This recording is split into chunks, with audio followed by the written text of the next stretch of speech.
Okay, this video is going to be a response to a video by Alan Roberts from Everyday Damn Fitness.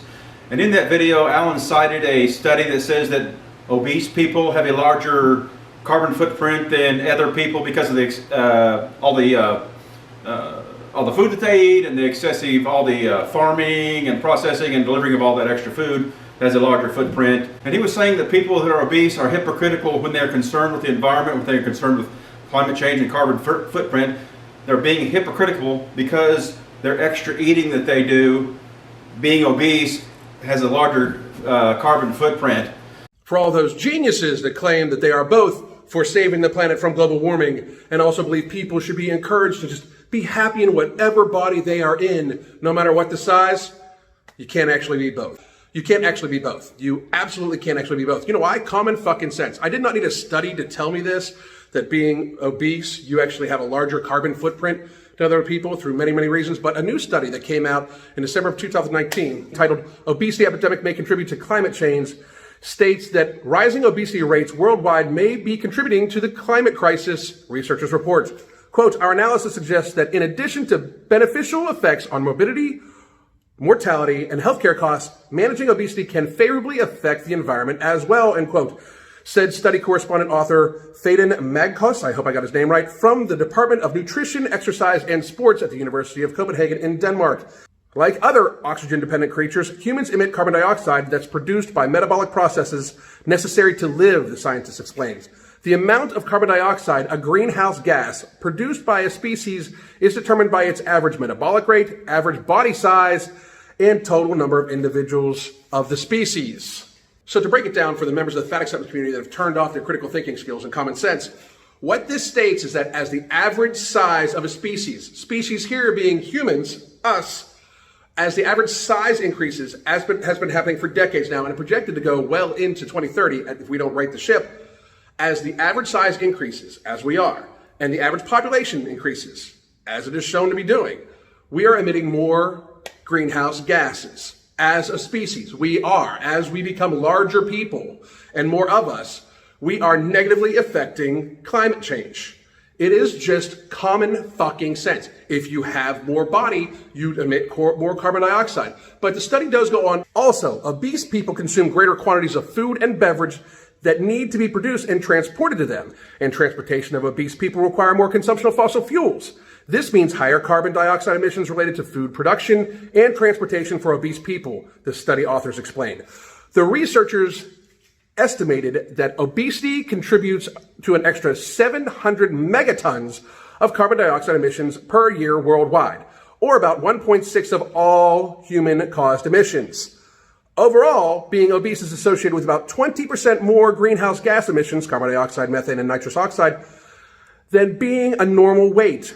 Quote, this has important implications for all those involved in the management of obesity, Magkos added in a journal news release.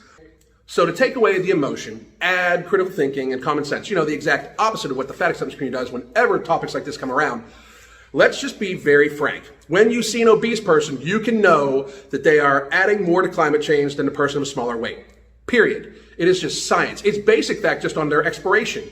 Just by being bigger, they are expelling more carbon dioxide than a person of a smaller weight. That's just like second grade science, motherfuckers. It's just fact. It's not even arguable. You can be pissed at me all you want. You can be pissed at the people that did the study. It is literally basic ass fact. It's unbelievable. Yet alone, that person is probably consuming a vast larger amount of resources, including food procurement, food packaging, transportation of food, and emitting more greenhouse gases because an automobile that they are in causes the automobile to use more gas because they weigh more, therefore adding more to the greenhouse gas effect in that also. It is just basic fact. Now, this research is flawed, and it's flawed because it has a flawed premise, and I'll get into that in just a little bit.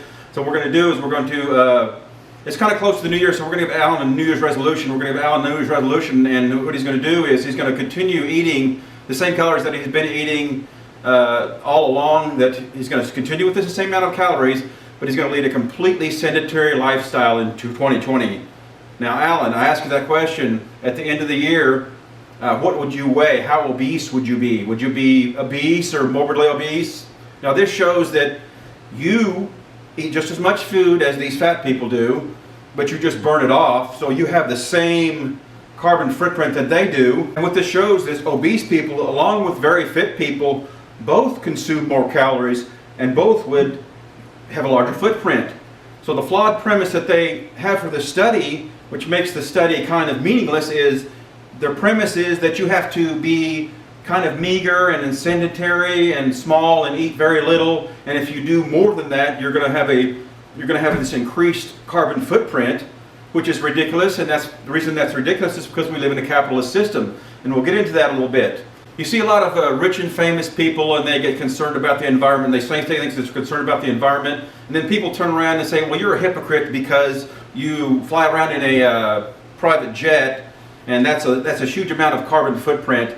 But this is also flawed because we live in a capitalist system, and in the capitalist system, what we do is we reward people that are produce more and do more. They get a higher reward, and that higher reward comes in a monetary reward. And that monetary reward is going to have a carbon footprint. So what we do is, so if you go out and work really hard and you earn some money, you've earned a carbon footprint, and that's the way it has to be with the capitalist system. Now, if you're against the capitalist system, then you would have an issue. So in reality, the only thing that obese people have done is that they have earned money in a capitalist system. They have then taken that money and they've chosen what to do with that money, and they've chosen food for that money. Now that could be an unhealthy choice, but you do not have a case for them being a hypocrite, because you can do things in a capitalist system. You can do those two things. You can have that. You can earn that reward. You can earn that carbon footprint reward, and you can also, because people who are rich, they live in huge houses that take 5 air conditioners to cool them and 5 heaters to heat them back up. So it's just inevitable in a capitalist system that you reward people with carbon footprint. So when you earn that reward, when you earn in the capitalist system the carbon footprint, then you can then choose to do what you want to with that money, with that carbon footprint. You can spend that on food, you can spend it on recreational outdoor activities that are physical activities, you can spend it on entertainment or whatever you like. All of these things are going to have a carbon footprint.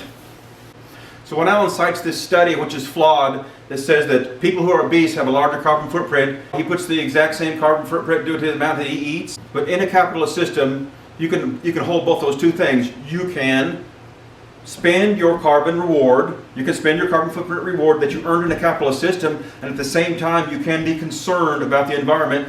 You can be rich and have 5 air conditioners, but you can say, well, I'm really concerned, I want to see if we can get into renewable energy to power those 5 air conditioners. So in some sense you can earn that reward, and you can be concerned with the environment. Okay, let's listen to Alan's argument about how fat people emit more CO2 than normal people. Now let's see if that argument has any validity. So what the fat acceptance community does whenever topics like this come around, let's just be very frank. When you see an obese person, you can know that they are adding more to climate change than a person of smaller weight. Period. It is just science. It's basic fact just on their expiration. Just by being bigger, they are expelling more carbon dioxide than a person of smaller weight. That's just like 2nd grade science, motherfuckers. It's just fact. It's not even arguable. You can be pissed at me all you want. You can be pissed at the people that did the study. It is literally basic ass fact. Okay, let's explore Alan's claim that being fat adds more CO2 to the atmosphere just by the breathing. Now, to fully understand the Earth's CO2 cycle, you have to understand this.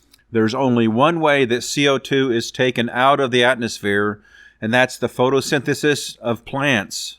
So let's take any plant anywhere in the world. It grows, it absorbs carbon dioxide. Now eventually, that plant's going to die. And when that plant dies, it's going to release its CO2 in one of 3 methods. It's either going to be burnt, it's going to decay, or it's going to be eaten by an animal, which will then be converted to metabolism, which then releases the CO2 into the atmosphere. So CO2 is never really created. It's simply taken in by photosynthesis of plants, and then it's eventually dispersed back into the atmosphere. It doesn't matter how that happens. It doesn't matter if an animal or a human eats that plant, or like a vast majority of plant matter, it simply decays and releases its CO2 that way. So when you add more people and bigger people into this CO2 cycle system, that does absolutely nothing to raise CO2 levels around the world. In fact, the only way you can add CO2 to the CO2 cycle system and to the atmosphere is by burning fossil fuels, which is nothing more than ancient carbon, which previously has been stored and we're now extracting it and releasing it into the atmosphere. So being larger, being obese does absolutely nothing to increase the CO2 cycle of the earth when it comes to breathing. Now, this burning of the fossil fuels that does increase the CO2, it's agreed that we do a little bit more of that so that we can get the extra food for the obese people. So even though we explained that the food money would go to other things which also have a carbon footprint, let's agree with that study and let's get into the numbers a little bit. Now, according to the study that Alan cites, our total CO2 output has increased by 1.6% due to obesity. Now, this is just about the same percentage that Australia puts out as far as their CO2 output for the world. Let's listen to an Australian climate scientist and a reporter talk about that CO2 output as far as their CO2 output for the world. Just listen to this. Professor Crowley, good morning. Good morning, Alan. How are you? I'm very well, thank you. Can I just begin firstly with a little bit of maths so that we can agree on a couple of things? Would you say it's unarguable that the level of carbon dioxide in the air is less than 0.04%? And if I make that point, because nitrogen we know is about 78, oxygen about 21, and then there's argon and things like that. But CO2 in the air about 0.04%. Yes. Okay. Do you agree that the UN IPCC Intergovernmental Panel on Climate Change says that of the Earth's annual production of carbon dioxide, this 0.04% that's in the air, nature produces 97% and human beings 3%? Of the annual fluxes that go in and the annual fluxes that come out, yes. That's it. So I just want to get this clear on maths, because you're the scientist. I'm not. 0.04% of the air is carbon dioxide, and of that 0.04%, 97% is produced by nature and human beings 3%. Now, of that 3%, all Australian human activity, transport, industry, agriculture, mining, power generation, that stuff, we produce 1.3 to 1.5%. Yeah, Alan, you're absolutely right.